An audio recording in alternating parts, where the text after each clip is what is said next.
Hello बच्चों, देख सकते हैं आप आज मैंने आपके सामने क्या कंसेप्ट रखा है। हम अपना चैप्टर स्टार्ट कर रहे हैं। नेक्स्ट चैप्टर हम अपना अकाउंट्स का स्टार्ट कर रहे हैं। दैट मीन्स हम एक सीढ़ी चढ़ते जा रहे हैं, एक स्टेप आगे जा रहे हैं अकाउंट्स में। और बहुत ही इंपॉर्टेंट चैप्टर है, that is admission of a partner. क्या है chapter? Admission of A partner. आज हम सिर्फ इसके कंसेप्ट को समझेंगे और कल से हम अपने न्यूमेरिकल स्टार्ट करेंगे। आज एक न्यूमेरिकल आपको जरूर करवाऊंगी ताकि आपके माइंड में कुछ चला जाए कंसेप्ट। तो सबसे पहले हम बात करते हैं हमारे एडमिशन की। एडमिशन का मतलब क्या होता है? किसी भी नए पार्टनर का आपकी पार्टनरशिप को ज्वाइन करना। सपोज कीजिए आपने बिजनेस में भी पार्टनरशिप का चैप्टर आपका चल रहा है, आपने पढ़ा होगा पार्टनरशिप का टॉपिक। उसमें क्या होता है कि सपोज कीजिए पहले कोई 3 पर्सन है, वो मिलके किसी बिजनेस को चला रहे हैं। आप या मैं कहती हूँ कि मुझे उस बिजनेस को ज्वाइन करना है। दैट मीन्स मैं उस बिजनेस को ज्वाइन करना चाह रही हूँ, मैं उस बिजनेस का हिस्सा बनना चाहती हूँ। बट हमारा एक सेक्शन है 31 इंडियन पार्टनरशिप एक्ट। वो एक कहता है कि अगर मैं उस पार्टनरशिप का हिस्सा बनना चाहती हूँ तो मेरे लिए जरूरी है कि जितने भी पार्टनर्स हैं वो सब हाँ करें। सपोज करते हैं कि कोई 3 पर्सन है, राम, श्याम, मोहन। मैंने आपको पहले जब थ्योरी करवाई थी स्टार्टिंग में पार्टनरशिप की, तो आपको ध्यान होगा ये कंसेप्ट हम तब भी डिस्कस कर चुके हैं। ये ओल्ड पार्टनर है, ठीक है। न्यू पार्टनर कौन है? Divya, it's me. Ram, Shyam, Mohan old partner है। मैं न्यू हूं, मैं इनको ज्वाइन करना चाहती हूँ। राम ने कहा आप ज्वाइन हो सकते हो, श्याम ने कहा आप ज्वाइन हो सकते हो। मोहन मुझे कोई जवाब नहीं दे रहा है। जब तक मोहन की भी हाँ नहीं आ जाएगी, यानी कि कंसेंट मतलब सबकी हाँ चाहिए। According to section 31 of the Indian partnership act 1932 कहता है कि कोई भी नया पार्टनर हो वो तभी पार्टनरशिप को ज्वाइन कर सकता है जब सबकी कंसेंट हो, with the consent of all partners. किसी एक ने भी अगर मना कर दिया कि हम इसको ज्वाइन नहीं करवाना चाहते दिव्या को, तो दिव्या पार्टनर नहीं बन सकती। मोहन ने भी कहा चलो ठीक है, हम दिव्या को अपना पार्टनर बना लेते हैं। तीनों ने हाँ कर दिया, तो मैं अब इनको ज्वाइन कर सकती हूँ। मैंने प्लस का साइन लगाया, दैट मीन्स अब मैं भी एक पार्टनर हूँ। पहले 3 पार्टनर थे, अब 4 पार्टनर हो गए। तो एडमिशन क्लियर हो गया कि कोई भी पार्टनर तभी हिस्सा बन सकता है उस पार्टनरशिप का। हमारा section 31 of Indian partnership act 1932 कहता है कि जब सभी पार्टनर हमें क्या कर दे, हाँ कर दे। राइट्स, क्या क्या अधिकार मुझे मिलेंगे? मैं पार्टनर बन चुकी हूँ ना, एक तो मुझे मिलेगा मेरे प्रॉफिट का हिस्सा। जो भी फर्म प्रॉफिट कमाएगी, जैसे ये तीनों प्रॉफिट बांट रहे थे, मुझे भी प्रॉफिट का बंटवारा मिलेगा। फर्म जो भी कमाएगी वो मेरे साथ भी उसको शेयर करेगी। दूसरा, एसेट्स पे जैसे उनका अधिकार है वैसे मेरा अधिकार है। पार्टनरशिप फर्म की एसेट सभी पार्टनर्स की मिलके होती है। अब मैं भी पार्टनर बन चुकी हूँ तो उस एसेट पे मेरा भी अधिकार है। इन फ्यूचर जब हम पार्टनरशिप को खत्म करेंगे और सारी एसेट्स को बेचेंगे, तो जो भी पैसा आएगा वो 3 में नहीं डिवाइड होगा, दिव्या में भी डिवाइड होगा। क्यों? मैं भी उसका अधिकार अब रखती हूँ। क्लियर हो गया? अब पार्टनर जब आता है वो अपने साथ 2 चीजें लेके आता है। पार्टनर जब आता है तो वो अपने साथ 2 चीजें लेके आता है। वो 2 चीजें क्या हैं हम डिस्कस करते हैं। एक तो कोई भी पार्टनर आएगा, आपको पता है सबसे पहले उसको क्या लानी होगी? कैपिटल। क्योंकि जब तक आप कैपिटल नहीं लगाओगे तो आप पार्टनर कैसे बन रहे हो? कुछ पैसा तो लगाओ बिजनेस में। आप मेरी पार्टनरशिप ज्वाइन कर रहे हो, पार्टनरशिप को आगे बढ़ाने के लिए उसमें कुछ तो एक कॉन्ट्रीब्यूशन दोगे। तो जो पैसा वो पार्टनर, अब वो भी तो एक तरह से ओनर ही है। पार्टनर्स ओनर ही तो है पार्टनरशिप फर्म के। अब ये भी ओनर है तो ये अपनी क्या लेके आएगा? कैपिटल तो आपको पता है जो पैसा ये बिजनेस में लगा रहा है। एक चीज ये लेके आएगा, प्रीमियम फॉर गुडविल। जब ये पार्टनर आएगा ना तो 2 चीजें लेके आएगा, 2 चीजों की एंट्री होगी, that is premium for goodwill. अगर आपको 11th क्लास की जर्नल एंट्री याद है, कोई भी ओनर बिजनेस में पैसा लगाता था तो पैसा आता था, हम क्या एंट्री करते थे? Cash account debit to capital account. ये एंट्री याद है आप लोगों को? जब कोई भी ओनर बिजनेस में पैसा लगाता था, 11th क्लास की जर्नल एंट्री याद कीजिए। ओनर पहली एंट्री होती थी, ओनर के द्वारा बिजनेस में पैसा लगाना। क्या एंट्री होती है? Cash account debit to capital account. अब वो सिर्फ पैसा नहीं लाया, वो पैसे के साथ साथ एक चीज और लाया है। क्या? Premium for goodwill. Premium for goodwill, वो दो चीजें लेके आएगा, ध्यान रखना। पार्टनर एक चीज नहीं लाएगा, जब भी कोई नया पार्टनर आएगा अपने साथ दो चीजें लाएगा। कैपिटल फॉर्म में लगाने के लिए, प्रीमियम फॉर जो गुडविल आएगी ना, वो ये लाएगा ओल्ड पार्टनर्स के लिए। वो ये किसके लिए लाएगा? ओल्ड पार्टनर्स के लिए। जो प्रीमियम फॉर गुडविल है वो जो 3 पार्टनर थे, राम, श्याम, मोहन, उनमें डिस्ट्रीब्यूट होएगी। प्रीमियम फॉर गुडविल किसमें डिस्ट्रीब्यूट होगा? ओल्ड पार्टनर्स में। किसमें डिस्ट्रीब्यूट होगा? ओल्ड पार्टनर्स में। अभी तो ये एंट्री है पैसा आने की, हम एंट्री सीखेंगे आगे ये जाके। फिर इस प्रीमियम फॉर गुडविल को हम किस में बांट देंगे? ओल्ड पार्टनर्स में। अब क्वेश्चन अराइज होता है, why he brings this amount. वो ये पैसा क्यों ला रहा है? Why he is bring this amount for old partners. आप बिजनेस में आए हो, आप नया पार्टनर बनना चाहते हो, आपको पुराने पार्टनर्स को, ओल्ड पार्टनर को पैसा क्यों देना पड़ रहा है? वाई ही ब्रिंग्स, नया पार्टनर क्यों लाएगा पैसा ओल्ड पार्टनर्स के लिए? इसको भी पढ़ते हैं। न्यू पार्टनर क्या करता है? कंपनसेट करता है। न्यू पार्टनर क्या करता है? कंपनसेट करता है। किसको? एग्जिस्टिंग यानी कि ओल्ड पार्टनर्स को। क्यों? टू सेक्रीफाइस, क्योंकि वो क्या करते हैं? सेक्रीफाइस करते हैं। क्या? अपना शेयर, अपने प्रॉफिट का शेयर। किसके लिए? नए पार्टनर के लिए। इसको भी समझते हैं एक एग्जांपल से। सपोज कीजिए एक पिज्जा है ये,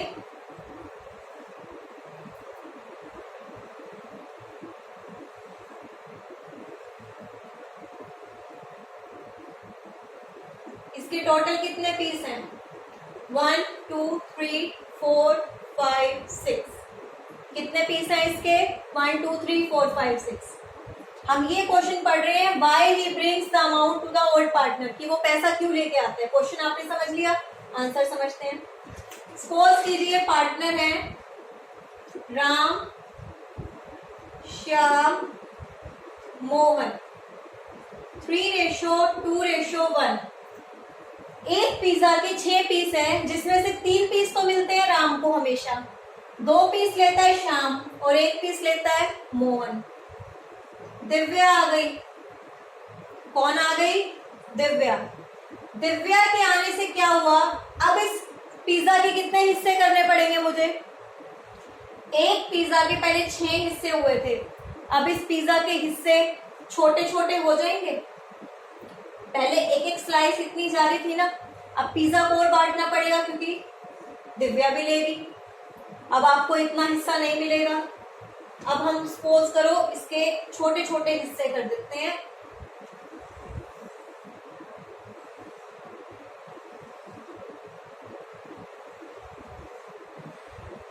अब मैंने इसके छोटे छोटे हिस्से कर दिए। पिज्जा उतना ही है, आप देख सकते हो पिज्जा उतना ही है। पहले बड़े बड़े पोर्शन, पहले बड़ा हिस्सा मिल रहा था खाने के लिए, पिज्जा पहले ज्यादा मिला, अब कम हिस्सा हो गया।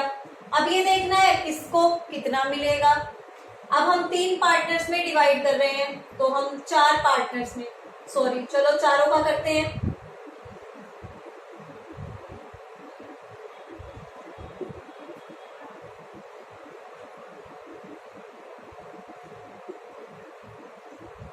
ये रेशियो हमने डिसाइड करी है, काउंट कर लो। 80 बनेगा, 3 और 2 5, 5 और 2 7, 7 और 1 8, 8 टुकड़े। दिव्या को मिले, राम को मिले 3 हिस्से। अब आप कहोगे कि राम को तो पहले भी 3 हिस्से मिल रहे थे, अब भी 3 हिस्से मिल रहे हैं, फर्क क्या है? पहले उसको 6 में से 3 हिस्से मिल रहे थे, अब उसको 8 में से 3 हिस्से मिल रहे हैं। आपके एक तो टेस्ट में मार्क्स आए 6 में से 3, एक आपके टेस्ट में मार्क्स आ रहे 8 में से 3। कौन सा कम है? 8 वाला ना। यानी कि यहाँ पे आपकी गलतियां ज्यादा हैं। पहले पिज्जा का पीस बड़ा था, अब पिज्जा का पीस छोटा है, तो इसने सेक्रीफाइस किया अपना हिस्सा, इसका पिज्जा कम हुआ। इसी तरह शाम को भी पहले 2 मिल रहे थे, पर पहले 2 मिल रहे थे 6 में से, पहले बड़े बड़े हिस्से मिल रहे थे, अब 2 मिल रहे हैं 8 में से। क्लियर है? तो जो जो पार्टनर सेक्रीफाइस करता है, जो जो पार्टनर क्या करता है, सेक्रीफाइस, तो सेक्रीफाइस के लिए हम हमेशा अब तक सेकंड चैप्टर में भी क्या करते हैं, कंपनसेटिंग एंट्री। भाई जिसको फायदा होगा, फायदा किसको हो रहा है, नया पार्टनर आ रहा है, इसके पास कुछ भी नहीं था, इसी को मिल रहा है। जिसको फायदा होगा, जिसको फायदा होगा वो जिसको नुकसान हुआ है उसको कंपनसेट करेगा। नुकसान हो रहा है पुराने, क्योंकि पुराने वालों को अपना हिस्सा बांट के इसे देना पड़ रहा है, पुराने वालों को अपना हिस्सा बांट के इसे देना पड़ रहा है, इसीलिए ये प्रीमियम फॉर गुडविल लेके आता है। जो कंपनसेट करता है ये अपने पैसों से करता है। जो भी पार्टनर नया आता है वो कंपनी के पैसों से कंपनसेट नहीं करेगा, वो खुद से बाहर से लेके आएगा। जो पैसा वो बाहर से लेके आता है, जो इन्होंने सेक्रीफाइस किया है, क्योंकि न्यू पार्टनर क्या कर रहा है, न्यू पार्टनर को प्रॉफिट मिल रहा है, न्यू पार्टनर गेन कर रहा है। यहाँ सेक्रीफाइस कौन कर रहे हैं, ओल्ड पार्टनर, तो ओल्ड पार्टनर को कंपनसेट करेंगे। कौन करेगा कंपनसेट, न्यू पार्टनर। तो जो पैसा वो लेके आता है उसको हम क्या कहते हैं, प्रीमियम फॉर गुडविल। जो पैसा नया पार्टनर लेके आता है ओल्ड पार्टनर को कंपनसेट करने के लिए, उसको हम कहते हैं प्रीमियम फॉर गुडविल। हो गया कंसेप्ट क्लियर? ठीक है, नेक्स्ट कंसेप्ट की तरफ चलते हैं। अब आपको पता चल गया ना प्रीमियम फॉर गुडविल क्या है और क्यों लाया जाता है। प्रीमियम फॉर गुडविल लाया जाता है कंपनसेट करने के लिए। प्रीमियम फॉर गुडविल वो पैसा है जो कौन, अभी एक क्वेश्चन बाकी है बट उससे पहले वो बुक में से थ्योरी देखते हैं। प्रीमियम फॉर गुडविल वो पैसा है जो नया पार्टनर लाता है, किसको देने के लिए, ओल्ड पार्टनर्स को। क्यों? क्योंकि उन्होंने सेक्रीफाइस किया अपना हिस्सा, उसको बांट रहे हैं, तो उसको कंपनसेट करेगा। आपकी बुक में से एक बार थ्योरी देखते हैं, फिर लास्ट में मैं आपको इस क्वेश्चन का आंसर दूंगी। बुक में देखिए आपको क्या कहा गया है, कह रहे जब भी एक नया पार्टनर आता है तो उसके आने के कुछ रीजन होते हैं। अब रीजंस भी है कि हमें नया पार्टनर क्यों चाहिए। भाई कोई तो रीजन होगा कि हम नए पार्टनर को क्यों ऐड करना चाहते हैं। पहला पॉइंट, आपको ज्यादा कैपिटल चाहिए, नीड मोर कैपिटल। आपको बिजनेस में कैपिटल चाहिए, आपको बिजनेस को क्या करना है, एक्सपेंड। आपको बिजनेस को बढ़ाना है, तो बिजनेस को बढ़ाने के लिए आपको क्या चाहिए, पैसा। दूसरी बात, कोई एक्सपीरियंस पर्सन चाहिए आपको, आपके पास वो नॉलेज नहीं है। जरूरी नहीं है कि हम हमेशा पार्टनर को ऐड करते हैं पैसे के लिए, कई बार वो पर्सन हमसे ज्यादा इंटेलिजेंट होता है तो भी हम उसको अपनी फॉर्म में ऐड कर लेते हैं। तीसरा, उसकी गुडविल अच्छी है मार्केट में, रेप्यूटेशन, उसकी गुडविल की वजह से हम उसको अपने साथ काम में जोड़ रहे हैं। अब मानो आप अपना फ्रेंड सर्कल बनाते हो, आप अपने फ्रेंड सर्कल में एक फ्रेंड ऐड करते हो, क्यों? क्योंकि उसकी इमेज अच्छी है, हम उसके साथ रहेंगे तो लोग सोचेंगे हम भी अच्छी हैं, तो हम एक पार्टनर को ऐड कर लेते हैं। और क्या होता है, to encourage a capable employ. कई बार एम्प्लॉय को हम पार्टनर बना लेते हैं, कोई हमारा एम्प्लॉय है हम उसको क्या बना लेते हैं, पार्टनर। क्यों? उसको एनकरेज करने के लिए कि वो फॉर्म में रहेगी और अच्छे से काम करेगी, क्योंकि बहुत अच्छा पर्सन है। तो ये रीजन है कि हमें नए पार्टनर को ऐड क्यों करना होता है। पैसा चाहिए, किसी अच्छे पर्सन का दिमाग चाहिए, रेपुटेशन या एम्प्लॉय को एनकरेज करने के लिए। इन्होंने बोला admission of A partner is one of the modes of reconstitution. Reconstitution का एक बहुत ही अच्छा तरीका है ये। रिकॉन्स्टिट्यूशन में क्या कहा था, चेंजेस होना फॉर्म में, which existing partner comes to an end, जहां पे एग्जिस्टिंग पार्टनर का खत्म और एक नई पार्टनरशिप स्टार्ट होती है। फिर उन्होंने कहा admission of A partner is one of the mode, ये हो चुका है। ए न्यू पार्टनर डीड बनाई जाती है, ऑब्वियस सी बात है कि नया पार्टनर आएगा तो सब कुछ नया बनेगा, प्रॉफिट शेयरिंग रेशियो सब कुछ चेंज होगी, सब कुछ होगा। At the time of admission मैं आपको बता चुकी हूँ नया पार्टनर क्या लेके आता है, premium for goodwill and the capital. Old partner अपना हिस्सा उसको देते हैं, सेक्रीफाइस। बुक में एज इट इज लाइन्स है जो मैं समझा चुकी हूँ, वही पढ़ रही हूँ मैं आपके लिए सिर्फ। ओल्ड पार्टनर सेक्रीफाइस करते हैं अपना हिस्सा किसके फेवर में, न्यू पार्टनर के फेवर में। तो हमें अब ट्रीटमेंट में क्या क्या सीखना है, देखिए सबसे पहले आपको सीखना है कैलकुलेशन। हमारी थ्योरी यहीं पे खत्म हो जाती है, बट मैंने आपके लिए एक क्वेश्चन छोड़ रखा था यहाँ पे। थ्योरी हमारी यहाँ पे कंप्लीट है, एक क्वेश्चन मैंने लिखा था यहाँ पे, व्हाई इट इज नेसेसरी, ये जरूरी क्यों होता है कि जब रिवैल्यूएशन अकाउंट तो आपने सीखा है ना प्रीवियस चैप्टर में, तो वही पूछा गया कि इस चैप्टर में हमें रिवैल्यूएट करने की क्या जरूरत है एसेट्स और लायबिलिटी को जब कोई पार्टनर आ रहा है। वहां पे था कि प्रॉफिट शेयरिंग रेशो चेंज हो रही है, प्रॉफिट शेयरिंग रेशो यहाँ भी चेंज हो रही है, ठीक है ना। वही सेम कंसेप्ट रहेगा कि जब कोई नया पार्टनर आता है तो हमें रिवैल्यूएट क्यों करना है। ये कह रहे हैं जब कोई नया पार्टनर आता है ना तो जरूरी नहीं है कि बैलेंस शीट में जो एसेट्स की वैल्यू है एग्जैक्टली वही हो। कोई भी नया पार्टनर आता है तो जरूरी नहीं है बैलेंस शीट में जो एसेट्स और लायबिलिटी की वैल्यू एग्जैक्टली वही हो। तो फर्म नहीं चाहती जो नया पार्टनर आ रहा है फ्यूचर में उसे ओल्ड पार्टनर्स की वजह से कोई सेक्रीफाइस करना पड़े अपने हिस्से का, या कोई उसको बेनिफिट हो, ओल्ड पार्टनर्स को सेक्रीफाइस करना पड़े। तो वो कहते हैं उसके आने से पहले अब तक का जो भी हिसाब है अभी क्लियर कर फ्यूचर में, ताकि ना तो किसी को बेमतलब का नुकसान हो और ना ही किसी को बेमतलब का फायदा हो, क्योंकि एक को फायदा होगा तो दूसरे को नुकसान। तो उस चीज को बैलेंस अभी कर दो, इसीलिए हम क्या करते हैं रिवैल्यूएट करते हैं, ताकि ना तो न्यू पार्टनर को आगे जाके लॉस हो, उसकी एसेट्स कम हो और ना ही उसे कोई बेनिफिट हो। क्लियर है। आज का टॉपिक इतना ही था, थ्योरी थी। आज के टॉपिक को अगले टॉपिक से सिर्फ लिंक बनाने के लिए मैं आपको एक क्वेश्चन करवा रही हूँ जो हमारा अगला टॉपिक रहेगा। नेक्स्ट टॉपिक हमारा रहेगा कैलकुलेशन। अब हम न्यूमेरिकल पे आ जाएंगे ना। Calculation of new profit ratio. New profit sharing ratio निकालनी है आपको, ठीक है। आपको उसकी कैलकुलेशन करनी है। तो एक क्वेश्चन हम आज करते हैं, बट ये कंसेप्ट हमारा अगली वीडियो का है, बिकॉज एक क्वेश्चन से नहीं होगा। काफी सारे तरीके होते हैं न्यू प्रॉफिट शेयरिंग रेशियो को कैलकुलेट करने के लिए। सिर्फ दिमाग में एक क्वेश्चन मैं आपके डाल रही हूँ। ABC पार्टनर है, 3:1 की रेशियो है। यहाँ पे आपका D आ रहा है 1/6 शेयर के लिए। देखो ABC पार्टनर, क्वेश्चन में इसके अलावा कुछ नहीं कह रखा और आपको कह रखा है न्यू शेयर निकालो। ओल्ड रेशियो दी हुई है और ये बता दिया कि नए पार्टनर इतना हिस्सा लेगा। अब मुझे बांटना तो एक ही पिज्जा था ना। देखो ये पिज्जा एक ही है, टोटल एक ही पिज्जा को पहले मैंने इस रेशियो में बांटा हुआ था, अब 4 में बांटना है। अब मुझे नहीं पता कि इन तीनों में कैसे कितना कितना जाएगा। मुझे इतना पता है 6 हिस्से हैं, 1 2 3 4 5। इस पिज्जा के 6 हिस्से हैं, 6 में से एक हिस्सा इसने ले लिया, तो बचे कितने 1 2 3 4 5। ये 5 हिस्से मुझे किसमें बांटने हैं, इन तीनों में, क्योंकि ये तो फिक्स हो गया कि ये तो इतना शेयर लेगा। तो बचा हुआ इनमें बांटूंगी ना। बचा हुआ कैसे बांटूंगी, जैसे ये पहले ले रहे थे उसी रेशो में ले लेंगे। तो देखो आपको आंसर करना कैसे है। आप लेट कर लो, पहले इसको थोड़े अच्छे से साफ साफ तरीके से करते हैं। Let the total share of profit. आप टोटल शेयर प्रॉफिट 1 ले लो। पूरे पिज्जा को मैंने 1 माना था ना, कि मेरा टोटल शेयर हमेशा 1 लेट करना है जब कुछ भी ना कह रखा हो।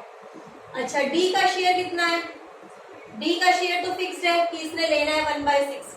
इसमें से इतना हिस्सा तो ये लेगा, बाकी पार्टनर्स को डिवाइड होगा बचा हुआ। पहले बचा हुआ शेयर निकालो। रिमेनिंग शेयर कितना है आपका 1 - 1/6।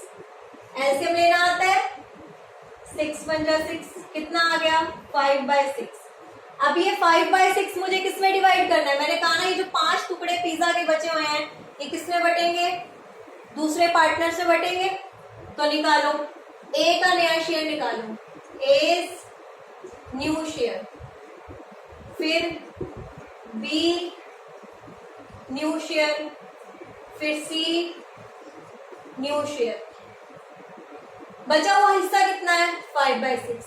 बांटना तो यही है ना मुझे, इसी 5/6 में से इसको कुछ देना है, इसी 5/6 में से इसको कुछ देना है, क्योंकि जो बचा हुआ है वही तीनों में बटेगा।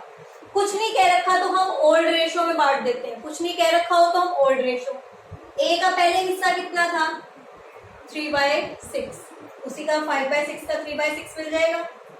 बी का कितना था 2/6, सी का 1/6, 15/36, 10/36, 5/36। ये इन सबके न्यू शेयर आ गए। ए को इतना मिलेगा, बी को इतना मिलेगा, सी को इतना मिलेगा। कोई डाउट? अभी ये क्वेश्चन आगे भी है, आपको ये पता था टोटल शेयर 1 है, डी का शेयर 1/6 है, रिमेनिंग शेयर आ गया 5/6। तो ए को मिला इतना, बी को मिला इतना, सी को मिला इतना। मैं ऊपर से इरेज कर रही हूं। अब इन चारों का शेयर क्या होगा वो देखिए, इन चारों का शेयर न्यू रेशियो निकालनी है ना, तो हमने सबके अलग अलग शेयर निकाले, सबका न्यू शेयर निकालना है। Now new profit sharing ratio क्या होगी, A ratio, B ratio, C ratio D. A का है 15/36, बी का है 10/36, सी का है 5/36, 1/6। सबका बेस क्या होना जरूरी है, सेम, क्योंकि रेशियो में सबका बेस सेम आता है। इसको सेम करो, एलसीएम ले लो, 15, 10, 5, 6 6 जा 36। तो न्यू रेशियो क्या आ गई आपकी, 15:10:5:6। This is your new ratio. This is your old ratio क्या थी हमारी, 3:1। Old ratio new ratio, old ratio new ratio. यहां तक देखो, फिर एक छोटी सी चीज और बताती हूँ। अब आपको क्वेश्चन में ओल्ड रेशियो भी गिवन है, आपको क्वेश्चन में न्यू रेशियो भी गिवन है। अब मैं कहती हूँ आपको क्या निकालना है, सेक्रीफाइस रेशियो। क्या निकालना है, सेक्रीफाइस। पिछले चैप्टर में निकालते आए थे ना। सेक्रीफाइस रेशियो का फॉर्मूला क्या होता है, old ratio minus new ratio, old ratio minus new ratio. तो निकालो, ऑब्वियसली बात है जो पुराने पार्टनर होंगे उन्हीं के निकलेंगे। एज सेक्रीफाइस कितना है, ओल्ड थी, ओल्ड रेशियो थी मेरी 3:1, न्यू रेशियो ये रही, तो 3/6 में से माइनस कर दो 15/36। इसी तरह बी का सेक्रीफाइस आ जाएगा, 2/6 में से माइनस कर दूंगी 10/36।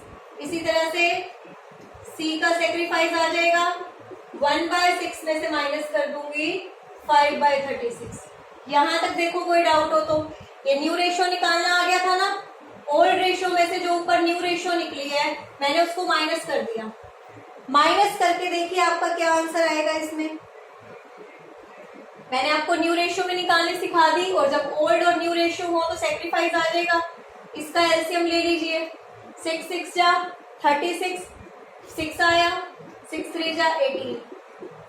यहाँ पे कितना आया, 12 माइनस 10, 6 माइनस 5, 3/36, 2/36,